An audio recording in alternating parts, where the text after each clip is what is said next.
Hey there, I'm Sean Finnegan, and you are listening to Restitutio, a podcast that seeks to recover authentic Christianity and live it out today. Today we're beginning something new. I've been working on this class on 1 Corinthians for months and months. Now, I had taken classes on 1 Corinthians at Boston University, twice in fact. The first time we just read through the entire epistle in Greek, and the second time, the next semester, was when we learned about what modern scholars say about Corinth. I've also taught this epistle in the past, both in a home Bible study in Rhode Island and at the college level in Georgia. Then last April, I had the opportunity to visit many ancient sites in both Turkey and Greece, including Corinth, which gave me firsthand knowledge and experience with the site and the museum. Of course, I took tons of pictures as well. Then we hiked up the Acrocorinth to get a good view of the ocean and the ancient site. From all this, I've put together a class on 1 Corinthians that I hope will make the Bible come alive for you in a new and exciting way. Now, when most people pick up their Bibles and read 1 Corinthians, they approach it as if this was a modern document addressing our concerns today. Of course, there is a lot in 1 Corinthians that directly applies to us today. But there's also a huge potential for misunderstanding when we read today's issues and categories into Scripture.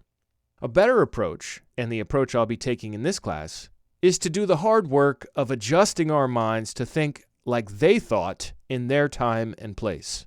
When we do that, we can see through their eyes, and this will tremendously help us to understand what Paul was doing in the epistle he wrote them. Today is an introduction to the city of Corinth to help you start getting your bearings. Then, next week, we'll look at what happened when Paul came there. Here now is episode 584, 1 Corinthians in Context, Part 1, Corinth as the Context.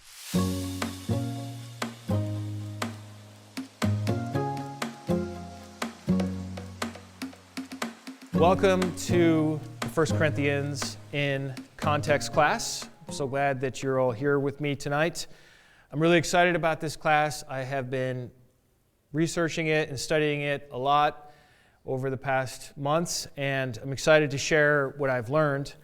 1 Corinthians is easily the most revealing window into how Christianity clashed with Roman urban culture. We may not think of it much, but Jesus operated mostly in the countryside and with farmers and fishers and people that were in Galilee in particular. He did make some trips to the big city, to Jerusalem. But when it comes to 1 Corinthians, we're talking about urban Christians, Christians that are active in an urban environment. They're going to have all this conflict with the standard ways of thinking and approaching things that the Romans do in the Roman Empire. So, not only do we learn how the gospel challenged worldly wisdom and assumptions, we also see how Paul reasoned and engaged with complex moral issues. The ancient world, especially in a city like Corinth, even 2,000 years ago, was not simple. It was complex, there was a lot going on, and so that's good for us because our world is also complex with a lot going on. And so by seeing how the Apostle Paul engaged with their issues and handled them, we can get a good guide to deal with our issues. When we are thinking of recent innovations like technology, sexuality, gender, morality, we have all kinds of innovations happening all the time. How do we handle that as Christians? What should we do? How should we think? This book, I think, can really help us with that. In this class, we'll answer questions like, why were the Corinthians so into speaking in tongues? Why was there such tolerance for sexual immorality? What's the deal with food sacrificed to idols? What was the Christian position on same-sex couples? Why were they so divided into factions? To answer questions like these, we're going to set 1 Corinthians in its original historical context. And so our objectives for this class are, 1, to become familiar with life in first century Corinth. 2, to reconstruct what was happening in the church at Corinth. 3, to see how 1 Corinthians made sense to its original recipients. And then 4, to apply 1 Corinthians to our context today. Now, we're not going to go through every verse. If we were to do that, it would take a very long time because it's a fairly long book, 16 chapters. It would just take a lot of time. Instead of turning over every stone or giving you my take on every sentence in the book, we're going to have more of a modest goal. I want to equip you with the information you need to understand for yourself when you read 1 Corinthians after this class is done. That's really my target, is to give you the information you need so that when you're reading it on your own, you're like, oh yeah, that makes more sense to me now, whereas before you just didn't even notice something that was important, or maybe you thought something was there that's really not there because of just missing a cultural fact of some sort. The goal is not just to fill your head with my opinions, but to empower you to develop your own. Here's the official description for this class. 1 Corinthians is easily the most revealing letter Paul wrote to any of the churches. Reading it, we find a church riddled with strife, sinfulness, and doctrinal error. Rather than reading 1 Corinthians as if it were written today, we'll read it in its original context. Doing so, we'll reconstruct the various situations to see how Paul addressed them. Then we'll be in good shape to apply the truths, instructions, and warnings to ourselves today. My prayer is that this class will make the Bible come alive for you in a new and exciting way that will not only educate you, but also challenge you to live out your faith authentically. Okay, so I'd be using this word context a lot. What do I mean by context? I mean a lot of things. Geography, history, politics, economics, quality of life, technology, religion, housing, morality, society, culture. I mean, what was it like for those people who lived then in that place at that time? That's what I mean. How do we find out the context of reading 1 Corinthians? Well, you can go there. You can visit Corinth. Even to this, you can get on a plane tonight, you'd be there tomorrow morning. Then you would have first-hand eyewitness information about Corinth. And it's actually pretty useful to do that. Also, you can look at pictures. That's a much less expensive way to do it. Look at pictures taken by others, or even these days we have drone footage, which is really, really cool. I was watching a drone video on YouTube trying to find just like the perfect shot, what I really wanted. And the guy had the drone do like every angle except for the one I wanted. It was the most frustrating 2 minutes of my life, but the music was epic, so I guess it was worth it. So yeah, you could visit Corinth, you could look at pictures, you could look at maps. Maps are really helpful. I'm going to show you some maps tonight. We also have archaeology. Archaeologists have excavated a lot of Corinth, and so we know a lot about the buildings over different periods of time. And part of that archaeology is inscriptions. Inscriptions are anything written that has survived. And we have lots of inscriptions from Corinth that have survived. I have some pictures of some that I will be sharing with you, but then the professionals take pictures of these things when they first dig them out of the ground, thankfully, so that, if something gets weathered or lost or whatever happens, like you at least have a really good picture. So we have good information on that. We also have coins.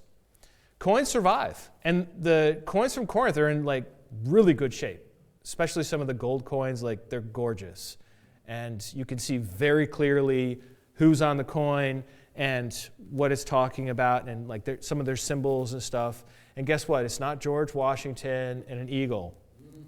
Big surprise, right? Their coins are different. And then last of all, we have ancient literary sources. I break these into two categories. We have Christian literary sources. So for example, the book of Acts, especially chapter 18, we're going to look at this next time. Acts chapter 18 talks about Paul going to Corinth originally and starting the church. So that's super helpful for understanding 1 Corinthians.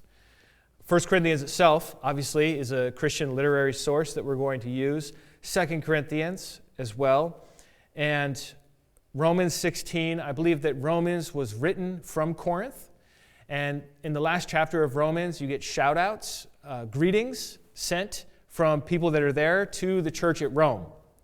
And the people who happen to be there are Corinthian people. So we get a little bit of information about the Corinthian church from Romans 16. And then 1 Clement. 1 Clement is a document not in our Bibles, but it's very early, maybe around the year 90 AD, give or take. And so this is a letter written by a guy named Clement to the church at Corinth. It's not biblical, but it is a Christian document, and it does have some information that's a little bit helpful. Then, outside the Christian literary sources, we have other ancient literary sources. And between you and me, I'd rather listen to some ancient person than to a modern person, because an ancient person is in a better position to know what they're talking about because they lived in that same world. They actually could go to Corinth in the first century, whereas like modern people, so far as I know, we still don't have time machines. So like they're just depending on these other ancient literary sources as well. And there are a lot. It might surprise you to know that so much of the literature of the ancient world has survived to today.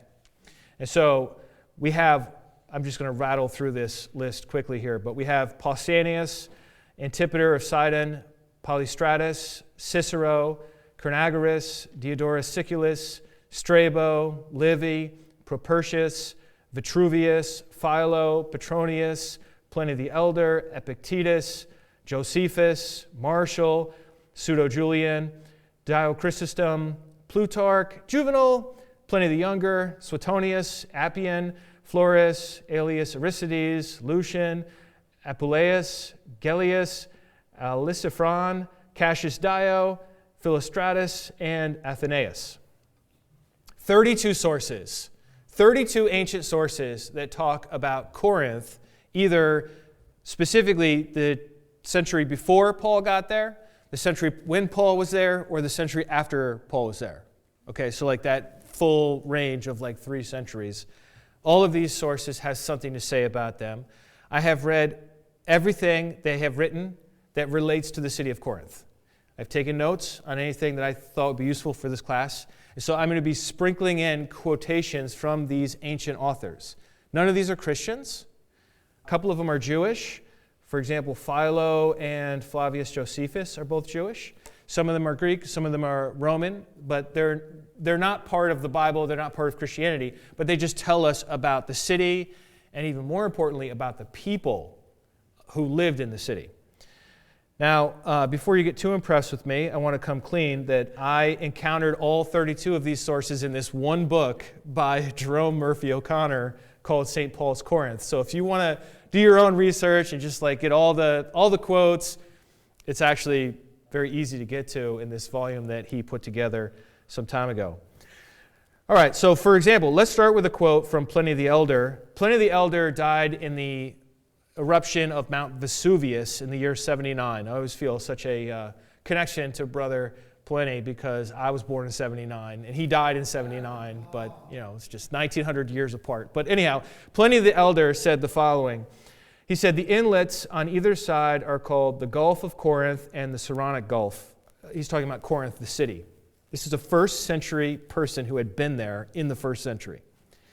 So he says there's 2 gulfs, the Gulf of Corinth, the Saronic Gulf, the former ending at Lechium and the latter in Cenchreae. The circuit of the Peloponnese is a long and dangerous voyage for vessels prohibited by their size from being carried across the isthmus on trolleys, and consequently successive attempts were made by King Demetrius, Caesar the dictator, and the emperors Caligula and Nero to dig a ship canal through the narrow part, an undertaking which the end that befell them all proves to have been an act of sacrilege. In the middle of this neck of land, which we have called the isthmus, is the colony of Corinth, the former name of which was Ephyra. Its habitations cling to the side of a hill, 7.5 miles from the coast on either side, and the top of its citadel, called Acrocorinth, on which is the spring of Pyrene, commands views of the 2 seas in opposite directions. There is so much in this quote. Like he just used words to say all the things that I want you to be able to picture in your mind. I realize this is like a very fast go-through, so let's take a moment to unpack it. So first off, let's look at the map. Corinth exists in the midst of the Mediterranean world at a time when the Roman Empire ruled this whole region around the Mediterranean world. Corinth is in Greece. This is Greece over here, and Corinth is right about there, okay? So what else is around? Well, we've got Italy, and then over here to the east of Greece, you have what they called Asia. It's not what we call Asia. What we call Asia is way over farther east than this. We call it Turkey, and they called it Asia. But the western part of what we call Turkey is the place they call Asia, or sometimes called Asia Minor. Here's Judea and Galilee, and the land that used to be known as Israel at the time. Now it was known by these different names, Judea, Samaria, and Galilee. And then right above it is Syria. Down here we have Egypt in the south. It was a big world, but it was a connected world. How was it connected? Roads and the ocean. And they didn't have trains, they didn't have cars, but you had roads so you could walk, you could ride a horse, and you had a lot of ships navigating. In particular, one of the things that would happen is, you see how it's nice and green down here in northern Egypt? There's a city up there called Alexandria. Egypt was considered to be the breadbasket of the Roman Empire. And so ships were regularly going from Egypt all the way to the city of Rome on the west coast of Italy. That was a standard thing that happened. That's not an easy trip. For ancient people that don't have GPS, don't have a lot of our modern benefits, this takes serious skill, and they did it all the time. They had the skill. All right, let's look at another map here. In this case, I've zoomed in a little bit on Greece. Maybe you could start to see a little bit more definition. What's the big thing that sticks out to you? Islands. There's just so many islands. It's crazy how many islands there are. There are islands everywhere. Navigating by ship can be dangerous because of islands, but it also can be helpful because of islands, because they can serve as visual markers for you to navigate across the Aegean Sea or the Ionian Sea. So this one over here, this on the east is the Aegean Sea, and this is the Ionian Sea over here. And Corinth is right in between the two of them. So this mass right here is called the Peloponnesian Peninsula. It's a great double P name for a place, right? We just call it the Peloponnese typically. You can see the Peloponnese Peninsula is not attached in the north. This right here, this is not an attachment. If you zoom in far enough, you'll see there's ocean there. In modern times, there's a bridge. In ancient times, there's no bridge, okay? So it's not attached there. Where is it attached? It's attached by this isthmus right here. And on the skinny part of the isthmus is where you have Corinth. So if you're a ship that is going from Rome to Ephesus, guess what? That would be a tremendous shortcut to take, because you could come through here, and then if you could get your stuff to the other side, Ephesus is right over there. Otherwise, what do you have to do? You've got to go all the way down here, and then skip right through there, and then come up this way. 6 days difference in travel. You could cut 6 days off if you went through the isthmus. So what they would do is they would go to the isthmus, unload the boat, transport the cargo, and then put it in a different boat waiting on the other side, and they would go to the next place. So I just want to say a word about the Cape down. So this right here, this little spot right there is called Cape Malea. And it is a very dangerous place many times of the year to navigate by ship. In fact, as old as Homer's Odyssey, Odysseus said, "And now all unscathed should I have reached my native land, but the wave and the current of the north wind beat me back as I was rounding Malea and drove me from my course past Cythera." Cythera is this island right here. So he was trying to go around the Cape, and the wind was against him, and that's what sets up the whole story of the Odyssey. That's why he goes on an Odyssey. That's why he's on an adventure, because he didn't get home, because it's so hard to round the Cape at the bottom of the Peloponnese. Strabo relates a proverb. He says, "But when you double Malea, forget your home. Double means you've gone around one side and now you're going around the second side of it, so you're seeing it twice as long rather than just going past it.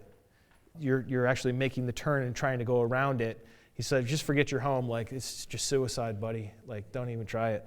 Now, people did it, but it was dangerous, and it took 6 more days. So that all plays into what we're talking about here. Now I'm zooming in a little bit more, and now we can see a little more clearly the 2 gulfs on either side of the isthmus. So on this west side, we have the Corinthian Gulf right here, and on the east side, we have the Saronic Gulf.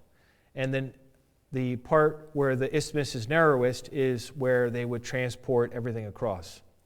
Here is a panoramic taken by Jerry Weirwell of the west Gulf there, which is the Corinthian Gulf, and then you have the land in between, and then to the east, you have the Saronic Gulf out in the distance.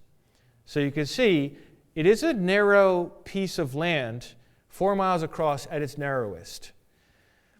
And you can see why Corinth would be the crossroads of the north and the south, because if you wanted to get from the mainland of Greece down to the Peloponnesian Peninsula by land, you had to go through that isthmus. And if Corinth is in the middle of that isthmus, then guess what? That's the city you stop at when you want to go and you want to spend the night, or you want to go and you want to buy supplies, or you want to go and you want to make a deal to sell some goods because it's got 2 ports. What city has 2 ports? That's so weird. Cities have 1 port, typically. This one has 2 ports to 2 seas. It is also the crossroads for the east and the west. Like I said before, if you want to get stuff from Italy out to Asia, then you've got to go through this isthmus. Now, the 2 harbors, Lechium on the west was a harbor that was man-made, and it was incredible. It was like one of the most impressive engineering feats. And then on the east, Kenkriai, the harbor is mostly still there, like you can see it. Even when you go, you can kind of see like the leftovers of where they had kind of mounded up the ground to break the waves, even though they're under the waves now. I have this really helpful description from Donald Engels in his book, Roman Corinth. He writes, "The man-made harbor, one of the largest in the Roman world, would be crowded with vessels from all over the Mediterranean. Its quays and warehouses would be packed with goods coming from as far as India, China, and even Indonesia. Spices, silks, precious stones, exotic woods, marble blocks of every color in the rainbow from Anatolia, North Africa, Italy, and producing areas of Greece, amphoras filled with wines, olive oils, and other vegetable oils, copper and tin ingots for the city's bronze foundries, and block of Corinth's own building stone for export." One of the main things I'm trying to do in this class is to train your imagination. I want you to see it. The only way to see it is to get a little bit detailed, okay? So I'm going to be getting a little bit detailed as we go, and I think that will be helpful. But I want you to imagine Corinth as a prosperous place because of merchants and business. If you want to ship something, you're going to go through Corinth if you can. And they use this wealth to beautify the city. And we know this from archaeology because they found all these huge buildings, and they're like, wow, how did they buy that? How did they pay for that? Well, it was all this money coming in. All right, so let's talk about the mechanics. How did the goods cross the isthmus?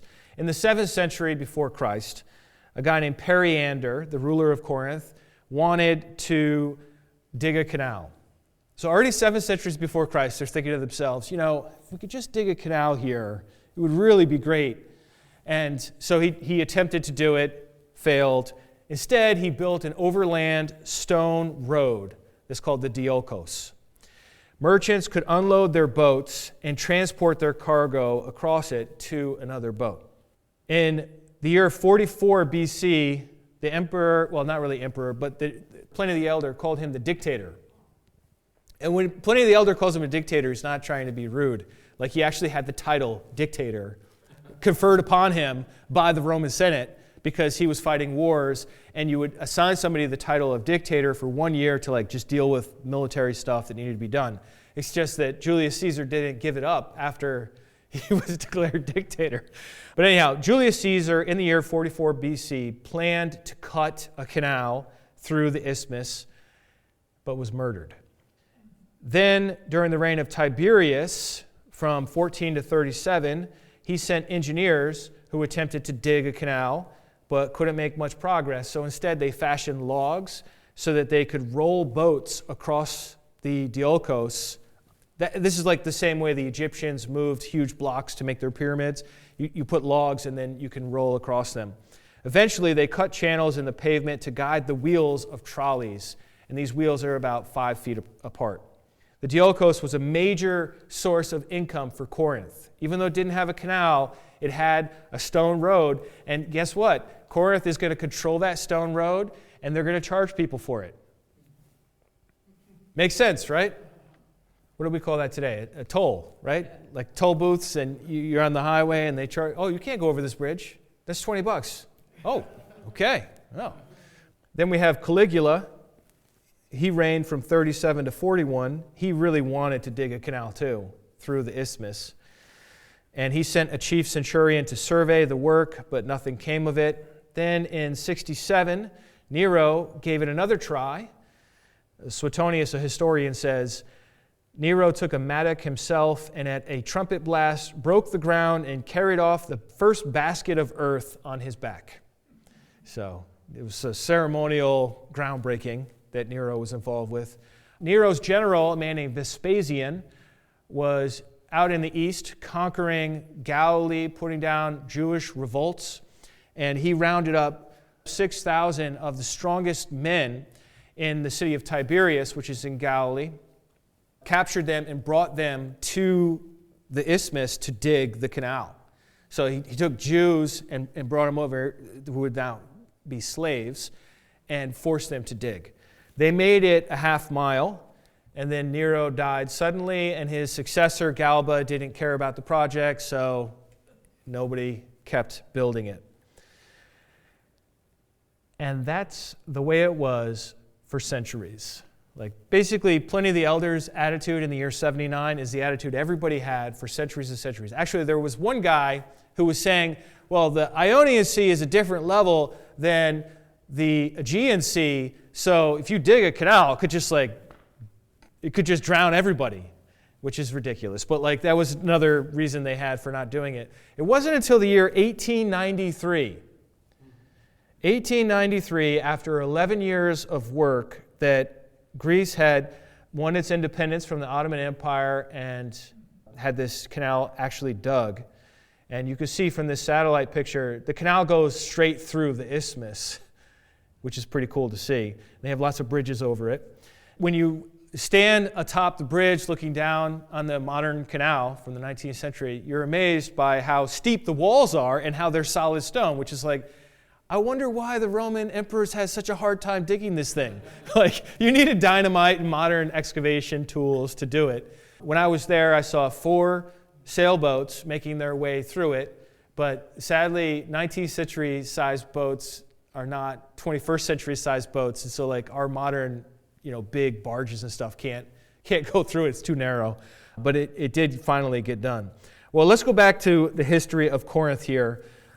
Let me just give a brief historical survey of how the city got started and stuff like that, and explain the difference between ancient Greek Corinth and then Roman Corinth, because they're very different, but they're also the same location, and there are some similarities. The ancient city is alleged to have been founded by Sisyphus. Now, if you don't know your Greek mythology very well, Sisyphus was so badly behaved that he was punished by the gods to roll a boulder up a hill, and then just as he's about to get it on top of the hill, it rolls back down, and then he has to go back down and get the boulder and roll it, and he just does that for all eternity. That's poor Sisyphus. Whether there was a historical Sisyphus is irrelevant. The fact is, by the time we're talking about by New Testament times, his name is associated with this city. And there's a little shrine to Sisyphus nearby. People are just kind of telling that story about him. The city, however it was founded, eventually becomes a Greek city of great significance. I won't go into all the details of how it happened, but it rebelled against the Roman Empire. There really wasn't much of a Roman Empire yet, and it wanted its independence. It didn't want to be part of the Roman Empire. The Roman Empire disagreed. They sent a guy named Mummius in the year 146 BC, and he conquered Corinth. He destroyed it. He destroyed the walls. He burned the city. He killed many of the men, and he captured the women and the children, making them slaves, taking them back to Rome. It lay mostly in ruins, though there were some surviving structures, and some minor population stayed there through the century when it was basically abandoned. So from 146 BC until 44 BC, there basically isn't even a Corinth on the map. It's done, it's destroyed. Before that, it was a legendary Greek city. And after that, it was a legendary Roman city, okay? But in the middle, there wasn't anything going on. In 44 BC, Julius Caesar decides to refound Corinth as a Roman colony. He calls it Colonia Laus Julia Corinthiensis, which translated means the renowned Julian colony of the Corinthians. This is important because Corinthian people love this guy. They love Julius Caesar. They love all the Julians. They love his relatives, people that he adopted, everybody associated with him. The people in Corinth at the time period we're talking about were big fans of the royal family, if we could put it that way. So Julius Caesar says, I want to found Corinth. He starts things in motion, and then he gets assassinated by his own Senate because he's a dictator. You just kind of got to own it sometimes. Yet, the project goes forward. It does happen. The city does get refounded. That's in 44 BC. The first colonists were primarily freedmen and poor Romans seeking land, along with some veterans. Freedmen were Greek slaves to Romans who had served their masters well and were set free, and now had the business connection of their previous master. So it's called a patronage relationship or a benefactor, where now you can go do your own business, you're freed, but you can use my connections to get going. So from inscriptions and coins and literary sources, we know the names of a number of the Roman Corinth's elite, and they're overwhelmingly freedmen. We'll talk more about freedmen later, but these are businessmen. They know how to do things in Latin. They know how to do things in Greek. They know the West. They know the East. They're competent. They know trade. They buy in bulk. They sell. These are the kind of people that really get started in Corinth.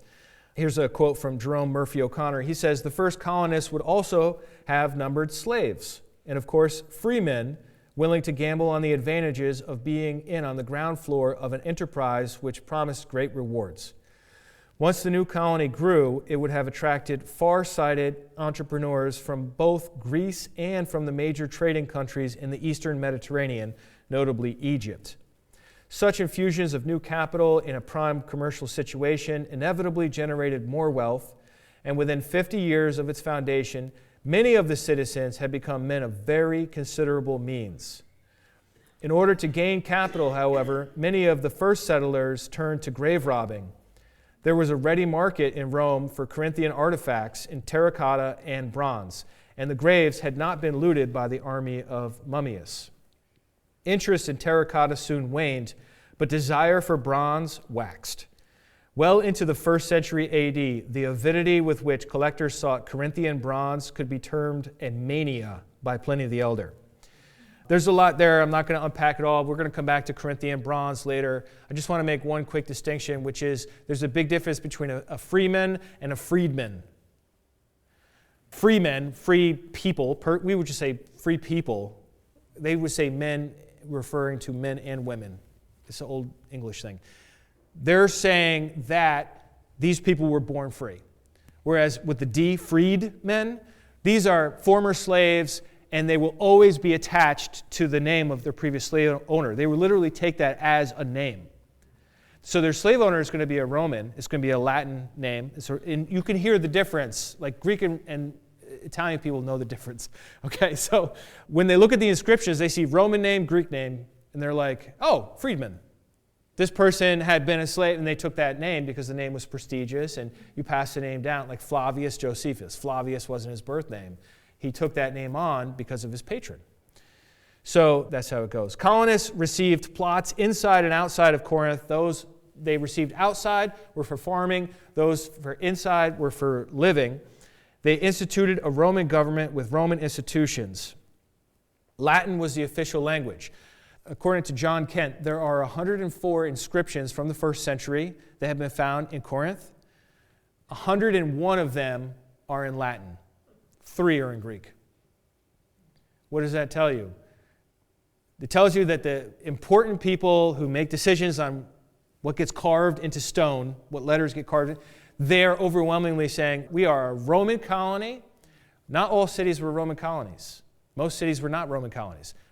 Corinth was a Roman colony. So they're going to have Latin as their official language, which is super weird when you're in the middle of Greece. Just keep that in mind. And it only lasted for a little while, because in the 2nd century, it's all Greek inscriptions again. So it's just this little window when we're talking about when Paul visited that it has this Roman flavor to it. Although the graffiti, which is like what the common people are writing on the walls, like you go to a public bathroom, like in a gas station, you see graffiti, right? That's what I'm talking about. That's all Greek. There's no surprise that Paul wrote to Corinth, he wrote in Greek. Because that's really what the common person spoke, even though that the official governmental language was Latin. There are 2 kinds of people. There were the colonists who had civil rights and they could vote. And then there were resident aliens, and everyone's trying to get their start in the beginning. It's like the rush to the west, the gold rush. Everyone's like, oh, I'm going to go get my plot of land. It's like that in the beginning in 44. But then over time, they develop a system of government that is patterned on the city of Rome, and they have these different positions. You can be, if you were a wealthy, noble person, you were called a decurio. And somebody of decurial rank could hold public office. If you weren't wealthy, you could not run for a public office. Because the only people fit to be in public office were people that were going to spend big money on the city. Why would they want anyone else? You don't get paid big. You spend big if you get elected in the ancient world.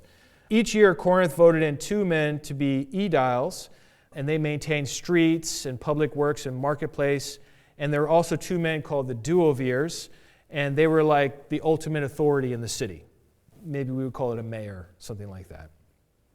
Okay, in 27 BC, Augustus, who's the first Roman emperor, formed the province of Achaia and made Corinth the capital of that province.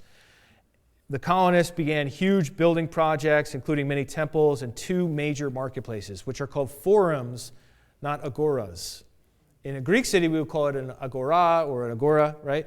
But in a Roman city, we call it a forum. So we call these forums, and they're very intentionally the Roman way of building a marketplace, not the Greek way of doing it. There are 2 major temples flanking the forum on the west and the north. We'll talk more about temples later. I'm just going to throw out a few names real quick. Poseidon was a big deal in Corinth. Why Poseidon? He's the god of the seas. You have 2 gulfs on either side of Corinth. Obviously, this place is blessed by Poseidon. That's what they would say. They loved Aphrodite. She's on so many of their coins. And they loved Asclepius. He's a god of healing, and he has a temple in the city itself. And then there are lots of other gods too. Apollo, this is actually a shot on the slide here of the Apollo temple. The Apollo temple was 6 centuries old when Paul got there. So it was already 6.5 centuries old when he got there. It's incredible how old this stuff is. Corinth had many fountains and lots of good water. I'll talk about more of this later, but there was like a mountain nearby. I say like a mountain because it just sort of like comes out of nowhere. It's not like our mountains where you kind of work up to it. It's just like, look at that, a mountain. And so water came down from the Acrocorinth, which is what you call that mountain. the city had really great water, which is, if you want to have a big city, you need lots of good water. The wall of Corinth had a circumference of 6 miles, which is 2.5 times the size of Athens at the time. Athens trash talks Corinth. Corinth trash talks Athens. Ancient Greek cities and Roman cities competed with each other all the time. By the time Paul got there, Corinth had surpassed Athens, which is interesting because Paul comes from Athens to Corinth. He doesn't stay in Athens. He's just kind of weirded out by it. And he makes a couple of converts and he's like, whatever. And then he gets to Corinth and he's like, I'm staying, this is amazing. I'm staying here for 18 months, right? So Corinth was a much bigger deal than people realize. And it had a theater that could seat 14,000 people, recently renovated by the time Paul got there. And Corinth was an international port city, had been rapidly growing, lots of visitors, but also a stable population. Ben Witherington III estimates 50,000. Paul Gardner estimates 100,000. Nobody really knows, just for the record. But somewhere between probably 50 to 100,000 people, permanent inhabitants of Corinth when Paul visited. So this is the context for the epistle to the Corinthians. This is that city. These are those people. Corinthians was written in the 50s. 1 Corinthians was written in the 50s and 2 Corinthians. So it's right in the center of this Roman period. It had been reestablished in the year 44 BC. Paul's going there in 51-ish, somewhere around there. So it had been in existence almost a century. All those freedmen and everything, all that stuff has already happened. It's grown. You have lots of international flavor, lots of people from diverse backgrounds. It's a bustling port city. And we're going to learn about what kind of people were in Corinth, what kind of religious practices they had, how the city government functioned a little more. We'll look at the philosophical schools that were present, how status functioned, and much more. Our approach is not to go verse by verse, like I already said, but instead we're just going to cover themes. And as often as I can, I'm going to bring out historical information that I think will be helpful for you to understand it as it was in that time, rather than as 21st century Americans or wherever it is you live if you're watching this online. This way, when you go to read 1 Corinthians next time, you'll be able to understand it much better on your own. But first, we need to do business with how Corinth got founded. How did there end up being a church there? And we'll do that in our next session as we look at how Paul founded the church at Corinth. Well, that brings this first presentation to a close. What did you think? Come on over to restitutio.org and find episode 584, Corinth as the context, and leave your questions and feedback there. Now, on the YouTube version of this class, which is coming out a little earlier than the audio versions, of course, the audio versions are edited and very nice. But anyhow, on the YouTube version of this class, Bobby wrote in on the comments saying, I love the way you teach, Sean. You dive so deeply into the time the New Testament writers lived in, what was happening, why, what people thought about was happening, etc. That we literally feel as though we are there receiving the letter. God bless you, brother. Well, Bobby, that is the goal. So it's very gratifying to see that you are picking up what I'm putting down, because I want you to be able to read 1 Corinthians and understand it on your own like they did. And then to ask the question, and it is an important question to ask, what does this mean to me in my context today as well? I think that's an important question to ask.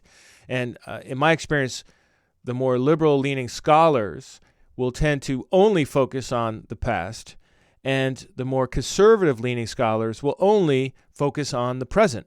And I think we need to do both. But really, the bulk of the work is tuning our ears to hear the way they heard, and then also asking, what does this mean to us today? On our previous episode, 583, Not Alone Anymore, with Vaughn Madsen, someone named Ken wrote in on YouTube saying, another good one. Hey, Vaughn and you other New Zealand Unitarians, why don't you comment here on these videos? Attract attention by comments and likes. It's the cheapest missions work you will do. Yes, I know it's only YouTube, and Sean wants feedback on podcast, but this is there in the public face for everyone to see. Well, Ken, that's a good point. Comments do help the algorithm put the video in front of more people, because if a video has lots of comments, then the system concludes it is an interesting video and it will put it before more people and it will have a snowball effect. Also, the other thing that people can do is share. Whether you are listening to this on Apple Podcasts, on Spotify, on YouTube, or whatever your app is that you use, most of these apps, if not all, have a share button. And if you find an episode in particular, something that you think other people would benefit from, please share. That's really the best way to support this podcast and help us to grow and reach more people. And then other ways you can support this podcast is through prayer. I could certainly use your prayer. And also those who want to make donations can do that on the website, restitutio.org. It's like the word restitution with no N.org. And you can find the donate button there. Thanks to those who have. And as it turns out for this class, I did need to acquire a whole slew of new books, both digital and paper, both for primary sources and for secondary sources, ancient sources and modern sources, so that I could put this together. So thanks so much to those of you who have been supporting. It really does help a lot.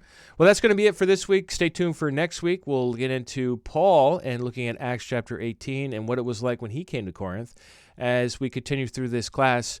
Thanks for listening, everyone. And remember, the truth has nothing to fear.